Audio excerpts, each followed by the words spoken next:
കൃഷ്ണായ വാസുദേവായ ഹരയേ പരമാത്മനി പ്രണതക്ലേശനാശായ ഗോവിന്ദായ നമോ നമ. അപ്പോൾ നമ്മൾ ആ സർഗം കഴിഞ്ഞിട്ടാണല്ലോ നമ്മൾ നിർത്തിയത്. അപ്പോൾ അതിൽ തന്നെ പിന്നെ എഴുത്തച്ഛൻ ആ വസിഷ്ഠൻ്റെ ആ തത്വോപദേശം ഉണ്ടല്ലോ, പിന്നെ ഭരതനെ സമാധാനിപ്പിക്കാൻ വേണ്ടിയിട്ട് തത്വോപദേശം ചെയ്യണത് ഒന്ന് നമുക്ക് എഴുത്തച്ഛൻ്റെ വാക്കുകളിൽ വായിക്കാം. അപ്പോൾ നമുക്കത് ഒന്നും കൂടിയും ഇപ്പം പറഞ്ഞ തന്നെ ഒന്നും കൂടിയും പറയുമ്പോൾ നമുക്ക് ഒന്നും കൂടി അത് ഉൾക്കൊള്ളാൻ പറ്റിയേ, അല്ലെങ്കിൽ അത് ഒന്നും കൂടി നമുക്ക് മനസ്സിലത് പതിയെ ചെയ്യട്ടെ എന്ന് വിചാരിക്കുകയാണ്. അത്ര നന്നായിട്ട് എഴുത്തച്ഛൻ പറഞ്ഞാൽ നന്നായി എന്ന് പറയാൻ ഞാനും ആരും ആയിട്ടല്ല, പക്ഷെ അത്ര രസമുണ്ടെന്ന് ഞാൻ പറയാം, അത്രയേ ഉള്ളൂ. അപ്പോൾ നമുക്ക് എഴുത്തച്ഛൻ എങ്ങനെയാണ് വസിഷ്ഠൻ്റെ ഭരതനോടുള്ള ഉപദേശം സാന്ത്വനം എങ്ങനെയാണ് ചെയ്തതെന്ന് നമുക്ക് നോക്കാം കേട്ടോ.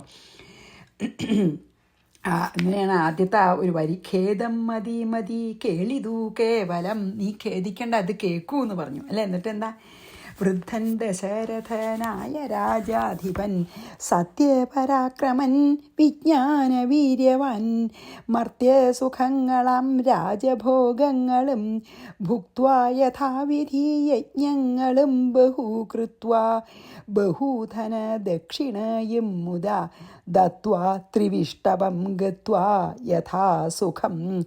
അതായത് ഒരു പൂർണ്ണ ജീവിതം ഉണ്ടായി എന്ന് പറയണം. He lived a full life Dasharathan. ലബ്ധ്വാ പുരന്തരാർത്ഥാസനം ദുർലഭം വൃത്രാരിമുഖ്യത്തിദൗഷൗഖവന്ദ്യനായി ആനന്ദമോടിരിക്കുന്നതീനെന്തു നീ ആനനം താഴ്ത്തി നേത്രാമ്പൂ തൂകിയിടുന്നു. അച്ഛൻ സ്വർഗത്തിൽ സുഖമായിരിക്കണ്ട, നീ എന്തിനാ കരയണേ? ഇനി പറയണ ആ ജീവൻ്റെ ആത്മാവ എന്താണെന്നുള്ള തത്വം വളരെ എന്ത് രസാറിയോ. ശുദ്ധനാത്മാ ജന്മനാശാദീവർജിതൻ നിത്യൻ നിരൂപമൻ അവ്യയൻ അദ്വയൻ സത്യസ്വരൂപൻ സകല ജഗന്മയൻ മൃത്യുജന്മാദിഹീനൻ ജഗൽ കാരണൻ ദേഹമത്യർത്ഥം ജഡം ക്ഷണഭംഗുരം മോഹൈക കാരണം മുക്തിവിരോധകം ശുദ്ധിവിഹീനം പവിത്രമല്ലൊട്ടുമേ ചിത്തെ വിചാരിച്ചു കണ്ടാൽ ഒരിക്കലും ഈ ദേഹം എത്ര വൃത്തികെട്ടതാണെന്നാണ്. ദുഃഖിപ്പതീനവകാശമില്ലേതുമേ ദുഃഖേന കിം ഫലം മൃത്യുവശാത്മനം. താതനെന്നാകിലും പുത്രനെന്നാകിലും പ്രേതരായാൽ അതിമൂഢരായുള്ളവർ മാറത്തലച്ചു തൊഴിച്ചു മുറവിളിച്ചേറെ തളർന്നു മോഹിച്ചു വീണിടുമ്പോൾ അവിവേകികളെ അങ്ങനെ മാർത്തടിച്ച് കരയുള്ളൂ. നിസ്സാരമെത്രയും സംസാരമോർക്കിലോ സത്സംഗമൊന്നേ ശുഭകരമായുള്ളൂ. തത്ര സൗഖ്യം വരുത്തിയിടുവാൻ നല്ലതു നിത്യയായുള്ളൊരു ശാന്തി അറിയുക നീ. ജന്മമുണ്ടാകിൽ മരണവും നിശ്ചയം ജന്മം മരിച്ചവർക്കും വരും നിർണയം. ആർക്കും തടുക്കരുതാതൊരവസ്ഥ എന്നോർക്കണമെല്ലാം സ്വകർമ്മവശഗതം. തത്വമറിഞ്ഞുള്ള വിദ്വാനൊരിക്കലും പുത്രമിത്താർത്ഥ കളത്രാദിവസ്തുന വേർപെടുന്നേരവും ദുഃഖമില്ലേതുമേ സ്വോപേതമെന്നാൽ സുഖവുമില്ലേതുമേ. ബ്രഹ്മാണ്ഡകോടികൾ നഷ്ടങ്ങളായതും ബ്രഹ്മണാ സൃഷ്ടങ്ങളായതും പാർക്കിലോ സംഖ്യയില്ലാത്തോളമുണ്ടിതെന്നാൽ ക്ഷണഭംഗുരമായുള്ള ജീവിതകാലത്തിൽ എന്തൊരാസ്ഥ മഹാജ്ഞാനിനാമുള്ളതും. ബന്ധമെന്തി ദേഹദേഹികൾക്കെന്നതും ചിന്തിച്ചുമായ ഗുണവൈഭവങ്ങളും അന്തർമുദാ കണ്ടവർക്കെന്തു സംഭ്രമം. കമ്പിത പത്രാഗ്രലഗ്നംബുബിന്ദുവൽ സമ്പതിച്ചിടുമായുസ്സതിന അതിനശ്വരം. അതാണ് പറഞ്ഞില്ലേ, ഒരു ഇലയിലത്തെ വെള്ളത്തുള്ളി പോലെ എന്ന് പറഞ്ഞില്ലേ, അതാണ് അതാണ് കമ്പിത പാത്രം. ഇളകണ ഇലയിലത്തെ ഒരു പത്രാഗ്രലഗ്ന അമ്പുബിന്ദുവൽ, ഒരു വെള്ളത്തുള്ളി പോലെ എന്ന് പറഞ്ഞില്ലേ, അതന്നെ പറയണതേ. എത്ര നശ്വരാണ്. പ്രാക്തന ദേഹസ്ഥ കർമ്മണ പിന്നെയും പ്രാപ്തമം ദേഹിക്കു ദേഹം പുനരഭി. ഈ ജനനചക്രത്തെ തിരിയല്ലേ നമ്മളെ ജീർണവസ്ത്രങ്ങൾ ഉപേക്ഷിച്ചു ദേഹികൾ പൂർണ്ണശോഭം നവവസ്ത്രങ്ങൾ കൊള്ളുന്നു. ജീർണദേഹങ്ങൾ ഔവണ്ണമുപേക്ഷിച്ചു പൂർണ്ണശോഭം നവദേഹങ്ങൾ കൊള്ളുന്നു. കാലചക്രത്തിൻ ഭ്രമണവേഗത്തിനു മൂലമി കർമ്മഭേദങ്ങൾ അറിയുക നീ. ഈ കർമ്മബന്ധനാണ് കാരണം നീ. ദുഃഖത്തിനെന്തൊരു കാരണം ചൊല്ലു നീ, മുഖ്യ ജനമതം കേൾക്ക ഞാൻ ചൊല്ലുവൻ. ആത്മാവിനില്ല ജനനം മരണവും, ആത്മനി ചിന്തിക്ക ഷഡ്ഭാവവുമില്ല. നിത്യനാനന്ദസ്വരൂപൻ നിരാകുലൻ, സത്യരൂപൻ സകലേശ്വരൻ ശാശ്വതൻ. ബുദ്ധ്യാദിസാക്ഷി സർവാത്മാ സനാതനൻ, അദ്വയനേകൻ പരൻ പരമൻ ശിവൻ. ഇത്തമനാരതം ചിന്തിച്ചു ചിത്തെ ദൃഢമായി അറിഞ്ഞു ദുഃഖങ്ങളും ത്യക്വാ തുടങ്ങുക കർമ്മ സമൂഹവും, സത്വരമേതും വിഷാദമുണ്ടാകൊല. എത്ര രസമായിട്ട് പറഞ്ഞു അല്ലേ. എന്നിട്ട് പിന്നെ ഗുരുവിൻ്റെ വാക്കൊക്കെ കേട്ട് എല്ലാം ചെയ്തു. പിതൃകർമ്മങ്ങളൊക്കെ നമ്മൾ പറഞ്ഞല്ലോ അല്ലേ. അപ്പം ഇനി നമ്മൾ നിർത്തിയോടെ തന്നെ നമുക്ക് തുടങ്ങാം. അതായത് നമുക്ക് ഇനി അയോധ്യാകാന്ഡം 8-ാം സർഗത്തിലേക്ക് നമുക്ക് കടക്കാം. ശ്രീ മഹാദേവ ഉവാച. അപ്പം ഈ 8-ാം സർഗത്തിൽ വസിഷ്ഠൻ ഭരതനോട് രാജ്യം സ്വീകരിക്കാൻ പറയണം. അതനുസരിച്ച് ഭരതൻ, ഞാൻ ഇപ്പം സ്വീകരിക്കണ്ടേ, എനിക്ക് ഏട്ടനെ പോയി കണ്ടിട്ടേ വയ്ക്കൂ, അല്ലെങ്കിൽ ഞാൻ സ്വീകരിക്കാൻ പോകുന്നില്ല, ഞാൻ ഏട്ടൻ്റെ അടുത്തേക്ക് പോവുകയാണെന്ന് പറയണതൊക്കെയാണ് ഇതിൽ കേട്ടോ. എന്നിട്ട് കാട്ടിലേക്ക് പോവുമല്ലോ, എന്നിട്ട് പാതുകം കൊണ്ടുവരികയൊക്കെ ചെയ്യില്ലേ. അപ്പം അതാണ് ഇനി. അപ്പോൾ ശ്രീ മഹാദേവ ഉവാച. അയോധ്യാകാന്ഡം 8-ാം സർഗം. ശ്രീ മഹാദേവ ഉവാച.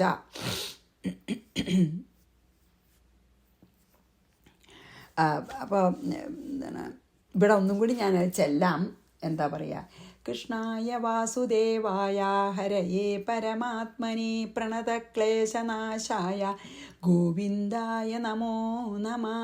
രാമായ രാമഭദ്രായ രാമചന്ദ്രായ വേധസേ രഘുനാഥായ നാഥായ സീതായ പതയേ നമഃ. ശ്രീ സീതായ പതയേ നമഃ. ശ്രീ സീതാലക്ഷ്മണ ഭരത ശത്രുഘ്ന ഹനുമൽ സമേത ശ്രീരാമചന്ദ്രസ്വാമിനേ നമഃ. യത്ര യത്ര രഘുനാഥകീർത്തനം തത്ര തത്ര കൃതമസ്തകാഞ്ജലിം ബാഷ്പവാരി പരിപൂർണലോചനം മാരുതിം നമത രാക്ഷസാന്തകം. ശ്രീ മഹാദേവ ഉവാച. വസിഷ്ഠോ മുനിഭിः സാർദ്ധം മന്ത്രിഭിः പരിവാരിതഃ രാജ്ഞഃ സഭാം ദേവസഭാ സന്നിഭാമവിശദ്വിഭുഃ. മന്ത്രിഭിः പരിവാരിത. ശിവൻ പറയാൻ കേട്ടോ ശ്രീ പാർവതിയോട്. മന്ത്രിപരിവാരങ്ങളോടുകൂടി വിഭുഹു മീൻസ് വലിയ തത്വജ്ഞനായിട്ടുള്ള വസിഷ്ഠൻ മുനിഭി സാർത്ഥം ബാക്കി മുനിമാരോട് കൂടി ദേവസഭാ സന്നിഭാം രാജ്ഞഃ സഭാം അവിശദ്. അതായത് രാജ്യസഭയെ പ്രവേശിച്ചു. ദർബാർ ഹാളൊക്കെ ആവും. അപ്പോൾ വസിഷ്ഠൻ മന്ത്രിമാരോടും ബാക്കിയുള്ള മുനിമാരോടും കൂടി ദേവസഭയ്ക്ക് തുല്യമായിട്ടുള്ള ആ രാജസഭാ മന്ദിരത്തിലേക്ക് പ്രവേശിച്ചു. ശ്രീ മഹാദേവ ഉവാച. വസിഷ്ഠോ മുനിഭിः സാർദ്ധം മന്ത്രിഭിः പരിവാരിത രാജ്ഞഃ സഭാം ദേവസഭാ സന്നിഭാമവിശദ്വിഭുഃ. ഇനി 2-3. തത്രാസനേ സമാസീനശ്ചതുർമുഖ ഇവാപരഃ ആനീയ ഭരതം തത്ര ഉപവേശ സഹാനുജം. അബ്രവീത് വചനം ദേശകുലോചിതമരിന്ദമം വത്സ രാജ്യാഭിഷേക്ഷ്യാമസ്ത്വാമദ്യ പിതൃശാസനാത്. അപരഹ ചതുർമുഖ ഇവ, ഒരു 2ാമത്തെ ബ്രഹ്മാവോ എന്ന് തോന്നുമാറ്. തത്ര ആസനേ സമാസീന, അവിടെ സിംഹാസനത്തിൽ ഇരുന്നിരുന്ന. തത്ര ഭരതം ആനീയ, അവിടെ ഭരതനെ വരുത്തിയിട്ട് അവിടെ ഇരുന്നു. എന്നിട്ട് ഭരതനെ വരുത്തി അങ്ങടെ രാജ്യസഭയിലേക്ക്. സഹാനുജം ഉപവേശ്യ, എന്നിട്ട് അപ്പം ഭരതൻ ശത്രുഘ്നോട് കൂടിയിട്ട് അനുജനോട് കൂടി വന്ന് അനുജനും അവിടെ രണ്ടാൾക്കും ഇരിക്കാൻ സ്ഥലം കൊടുത്തു. അരിന്തമം, അതായത് പിന്നെ വൈരികൾ, അതായത് ശത്രുക്കളെ പിന്നെ തോൽപ്പിക്കാൻ സമർത്ഥനായ അവനോട്, മീൻസ് ഭരതനോട് ദേശകാലോചിതം വചനം അബ്രവീത്, ദേശത്തിനും കാലത്തിനും ഉചിതമായ വചനത്തെ പറഞ്ഞു. വത്സ, ഹേ മകനെ, പിതൃശാസനാൽ, ഹേ ബാലാന്നോ അല്ലെങ്കിൽ കുട്ടിയല്ലേ, അപ്പം ഇങ്ങനെ വാത്സല്യത്തോടു കൂടി വിളിക്കണതാണ് വത്സാനെ. ഹേ വത്സ, പിതാവിൻ്റെ ആജ്ഞ അനുസരിച്ച്, പിതൃശാസനാൽ പിതാവിൻ്റെ നിർദ്ദേശമനുസരിച്ച് ത്വാം അദ്യ രാജ്യ അഭിഷേക്ഷ്യാമ, നിന്നെ ഇപ്പം തന്നെ അഭിഷേകം ചെയ്യാം ഞങ്ങൾ. കാരണം ശ്രീരാമൻ പോയില്ലേ, അപ്പോൾ ഭരതൻ രാജാവാന്നുള്ളവരല്ലേ കൊടുത്ത്. അപ്പം അച്ഛൻ്റെ ആജ്ഞ അനുസരിച്ച്, അപ്പോൾ എന്താ പറഞ്ഞാൽ വെച്ചാൽ വസിഷ്ഠൻ ആ രാജ്യസഭയിൽ പ്രവേശിച്ചു എന്നല്ലേ നമ്മൾ പറഞ്ഞ കഴിഞ്ഞതിൽ. അപ്പോൾ ആ രാജ്യസഭയിൽ ബ്രഹ്മാവാണോ എന്ന് തോന്നുമാറ് ആ രാജ്യസഭാ മന്ദിരത്തിലെ ആസനത്തിലെ വസിഷ്ഠൻ അത്ര ഒരു മെജസ്റ്റിക്കാണ്, ഗാംഭീര്യണ്ടേ. ബ്രഹ്മാവാ തോന്നും അതുപോലെ വസിഷ്ഠൻ അവിടെ ഇരുന്നു. ഭരതനെയും ശത്രുഘ്നെ അവിടേക്ക് വരുത്തി അവർക്കും ഇരിക്കാൻ സ്ഥലമൊക്കെ കൊടുത്തു. എന്നിട്ട് കാലദേശാവസ്ഥകൾക്കനുസരിച്ച് ഇതുപോലെ പറഞ്ഞു. എന്താ പറഞ്ഞ്, അതായത് അപ്പം പറയേണ്ടത് അതാണല്ലോ. ഇനിയിപ്പോൾ രാജ്യത്ത് രാജാവില്ലേണ്ട പറ്റുമോ, അരാജകത്വമില്ലേ. അപ്പോൾ വേഗം ഒരു രാജാവിനെ പിന്നെ അഭിഷേകം ചെയ്യണം. അപ്പോൾ പറഞ്ഞു, ഹേ വത്സ, അച്ഛൻ്റെ കൽപ്പന പ്രകാരം ഇപ്പോൾ നിന്നെ ഈ രാജ്യത്ത് അഭിഷേകം ചെയ്യണമെന്നാണ് ഞങ്ങളുടെ ആഗ്രഹം എന്ന് പറഞ്ഞു.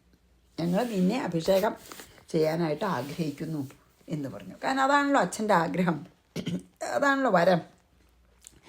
തത്രാസനേ സമാസീനശ്ചതുർമുഖ ഇവാപര ആനീയ ഭരതം തത്ര ഉപവേശ സഹാനുജം അബ്രവീത് വചനം ദേശ കാലോചിതമരിന്തമം വത്സരാജ്യേഭിഷേഷ്യമസ്ത്വാമദ്യ പിതൃശാസനാത്. 4 കൈകേയ്യായാചിതം രാജ്യം ത്വദർത്ഥേ പുരുഷർഷഭ സത്യസന്ധോ ദശരഥ പ്രതിജ്ഞായ ദദൗ കില.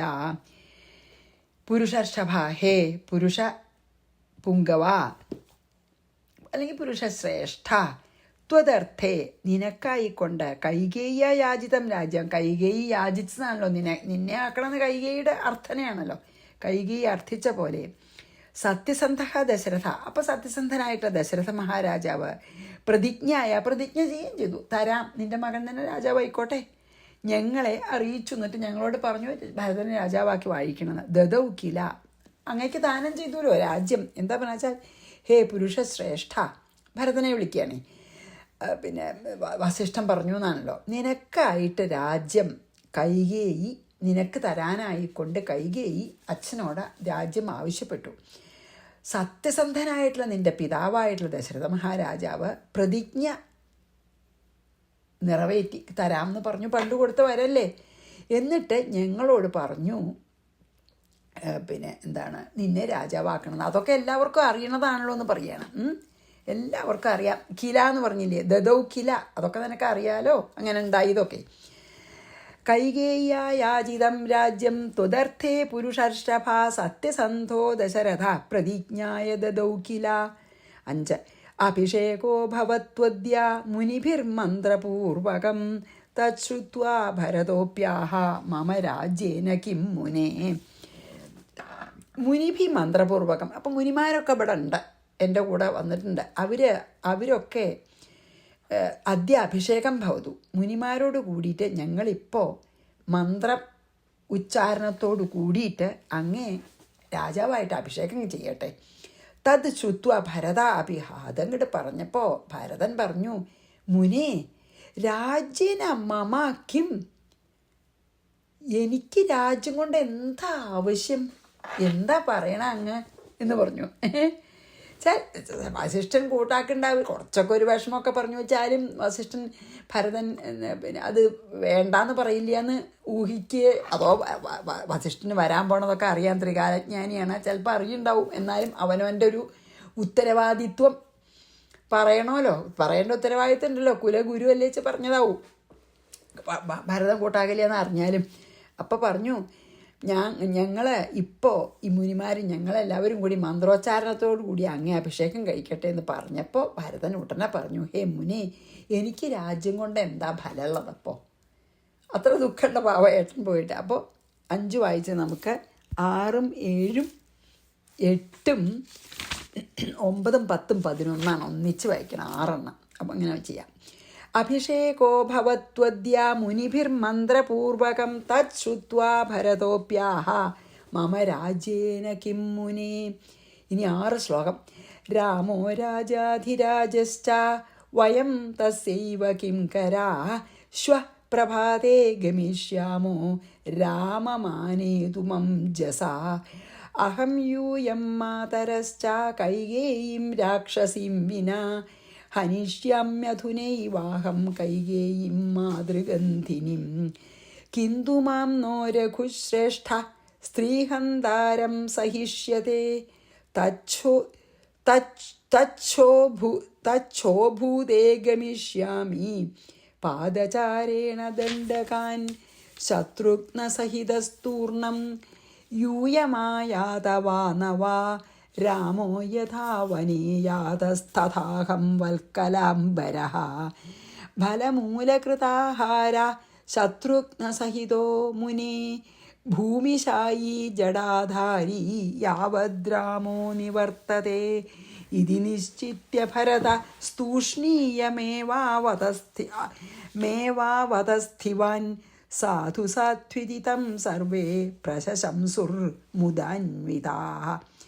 രാമ രാജാധിരാജ ച, രാമൻ രാജാധിരാജനാണ്.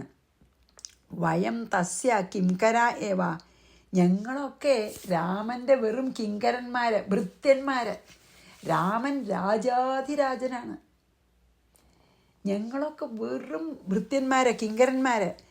ശ്വഃ പ്രഭാതേ, നാളെ രാവിലെ അഞ്ജസ രാമമാനേതും, ഞാൻ ഉടനെ രാമനെ കൊണ്ടുവരാൻ. അഹം യൂയം, ഞങ്ങൾ രണ്ടാളും, ഞാനും നിങ്ങളും, അതായത് വസിഷ്ഠനും വരണം എൻ്റെ കൂടെ എന്ന് പറയണം, ഞാനും നിങ്ങളും രാക്ഷസിയും കൈകേയും വിനാ മാതരഹാച്ച, ആ രാക്ഷസിയായിട്ടുള്ള എൻ്റെ അമ്മ കൈകേയി ഒഴിച്ച് മറ്റ് 2 അമ്മമാരും കൂട്ടിയിട്ട് ഗമിഷ്യാമ പോണം. നാളെ രാവിലെ തന്നെ വസിഷ്ഠൻ വേണം, ബാക്കി മുനിമാരൊക്കെ വേണം. രാക്ഷസി പോലുള്ള എൻ്റെ അമ്മ കൈകേയി ഉണ്ടോ? കൈകേയി വേണ്ട, പക്ഷെ സുമിത്രയും വേണം, കൗസല്യം വേണം. നമുക്ക് എല്ലാവർക്കും കൂടിയിട്ട് നാളെ രാവിലെ കാട്ടിലേക്ക് പോകണം. മാതൃഗന്ധിനിയും കൈകേയും അധുന ഏവം അഹം ഹനിഷ്യാമി, എൻ്റെ മാതാവാണ് എന്ന് പറയപ്പെടുന്ന ആ കൈകേയിയെ ഇപ്പം തന്നെ ഞാൻ കൊല്ലും, ഹനിക്കും എന്ന് പറയണ്ട. കിന്തു പക്ഷേ രഘുശ്രേഷ്ഠ, രഘുപതി സ്ത്രീഹന്താരം മാം ന സഹിഷ്യതേ, ഞാൻ കൊന്നേനെ. ഒറ്റ കാര്യം കൊണ്ടാണ് ഞാൻ കൊല്ലാത്തത്. എന്താ വെച്ചാൽ ഈ ശ്രീരാമന് സ്ത്രീവധം ചെയ്ത എന്നെ ദേഷ്യവും, സ്ത്രീവധം എന്തിനെ ചെയ്തതെന്ന് ചോദിക്കുക. അല്ലെങ്കിൽ ശ്രീരാമന് ഒട്ടും സുഖാവില്ല ഞാൻ സ്ത്രീവധം ചെയ്താൽ. ശത്രുഘ്ന സഹിത അഹം, ശത്രുഘ്നോട് കൂടിയവനായിട്ട് ഞാൻ തൂർണം പാദചാരേണ, വേഗത്തിൽ നടന്നിട്ട് ദണ്ഡകാൻ ഗമിഷ്യാമി, ദണ്ഡകവനത്തിലേക്ക് പോവും. രഥത്തിലൊന്നുമല്ല, നടന്നിട്ട്. യൂയം ആയാത വാം നവ, നിങ്ങൾ എൻ്റെ കൂടെ വന്നാലും ഇല്ലെങ്കിലും ഞാൻ പോവും. രാമ വനേ യഥാ യാത, രാമൻ എങ്ങനെയാണ് വനത്തിലേക്ക് പോയത്? തഥാ അഹം വൽക്കലാംബര, രാമൻ ധരിച്ച പോലെ വൽക്കലം ധരിച്ച് ഫലമൂലകൃതാഹാര, ഫലമൂലങ്ങൾ മാത്രം ഭക്ഷിച്ച്. രാമൻ പിന്നെ മരവുരിയൊക്കെയല്ലേ, വൽക്കലല്ലേ ധരിച്ച്, അതുപോലെ ഒക്കെ രാമൻ എങ്ങനെയാണ് ഇപ്പം ഇരിക്കണം അതുപോലെ ഞങ്ങളും ഫലമൂലങ്ങൾ മാത്രം ഭക്ഷിച്ചിട്ട് ശത്രുഘ്ന സഹിത, ശത്രുഘ്നോടും കൂടിയിട്ട് ഭൂമിശായി, നിലത്തന്നെ ഞങ്ങൾ കിടക്കുള്ളൂ. രാമനും സീതയും കിടക്കണ പോലെ, ലക്ഷ്മണനും. ജടാധാരി, ജടയും ഞങ്ങൾ ധരിക്കും. യാവത് രാമ നിവർത്തതേ, രാമൻ മടങ്ങണ വരെ ഞങ്ങൾ അങ്ങനെയാണ് ജീവിക്കാൻ പോണം. ഇപ്പം രാമൻ കാട്ടിൽ ജീവിക്കണ പോലെ തന്നെ. ഇതി നിശ്ചിത്യ ഭരത, ഇങ്ങനെ നിശ്ചയിച്ചിട്ട് ഭരതൻ തൂഷ്ണീം ഏവ അവതസ്ഥിവാൻ, മിണ്ടാണ്ടിരുന്നു. അത് പറഞ്ഞിട്ട് മൗനം പാലിച്ചു. സർവേ മുദാന്വിതാഹ പ്രശംസസു, എല്ലാവരും പ്രശംസിച്ചു ഭരതൻ്റെ ആ സ്നേഹം കണ്ടിട്ട്. അതായത് ഭരതൻ അറിഞ്ഞിട്ടൊന്നുമില്ലല്ലോ, ഭരതൻ പറഞ്ഞിട്ടൊന്നുമല്ലല്ലോ കൈകേയി പറഞ്ഞതേ. അതാണ് പറയണത്. അപ്പം പറഞ്ഞു രാമൻ, ഇത് ഭരതൻ്റെ വാക്കുകളാണ് ഈ 6 ശ്ലോകേ.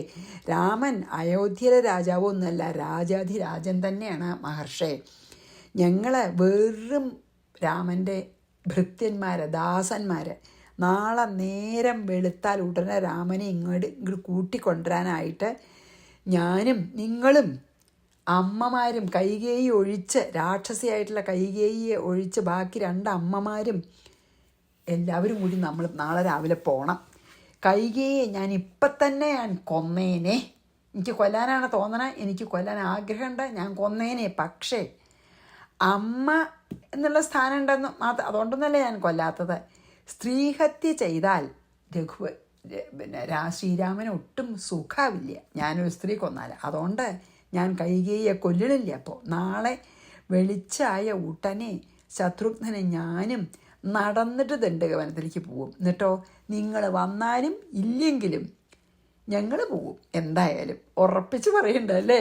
രാമൻ വനത്തിലേക്ക് എങ്ങനെയാണ് പോയത്, അതേപോലെ മരപുരി ഉടുത്ത് വെറും കായ്കളും കിഴങ്ങുകളും മാത്രം ഭക്ഷിച്ച് ജട പിരിച്ച് നിലത്ത് തന്നെ ഇനിയുള്ള ദിവസം മുഴുവനെ കിടന്ന് രാമൻ മടങ്ങി വരണ വരെ ഞങ്ങൾ കാട്ടിൽ തന്നെ രാമനും സീതയും ലക്ഷ്മണനും എങ്ങനെ ജീവിക്കുന്നുവോ അതുപോലെ ഞങ്ങൾ ജീവിക്കും എന്നങ്ങോട്ട് നിശ്ചയിച്ച് ഇപ്രകാരം പറഞ്ഞിട്ട് ഭരതൻ പിന്നെ മിണ്ടാതിരുന്നു, മൗനം പാലിച്ചു.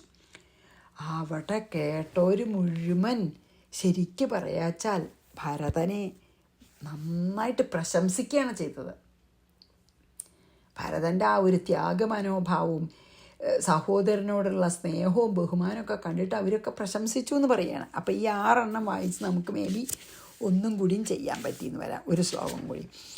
രാമോ രാജാധിരാജശ്ച വയം തസ്യൈവ കിങ്കരാ ശ്വ പ്രഭാതേ ഗമിഷ്യാമോ രാമമാനേതു മഞ്ജസാ അഹം യൂയം മാതരശ്ച കൈകേയീം രാക്ഷസിം വിനാ ഹനിഷ്യാമ്യധുനൈവാഹം കൈകേയീം മാതൃഗന്ധിനിം കിന്തു മാം നോ രഘുശ്രേഷ്ഠാ സ്ത്രീഹന്താരം സഹിഷ്യതേ തച്ഛോഭൂതേ ഗമിഷ്യാമി പാദചാരേണ ദണ്ഡകാൻ ശത്രുഘ്നസഹിതസ്തൂർണം യൂയമായാതവാനവാ രാമോ യഥാ വനേ യാതസ്തഥാഹം വൽക്കലംബരഃ ഫലമൂലകൃതാഹാര ശത്രുഘ്നസഹിതോ മുനെ ഭൂമിശായീ ജടാധാരീ യാവദ്രാമോ നിവർത്തതേ ഇതി നിശ്ചിത്യ ഭരതസ്തൂഷ്ണീമേവാവതസ്ഥിവാൻ സാധു സാധ്വിദിതം സർവേ പ്രശംസുർ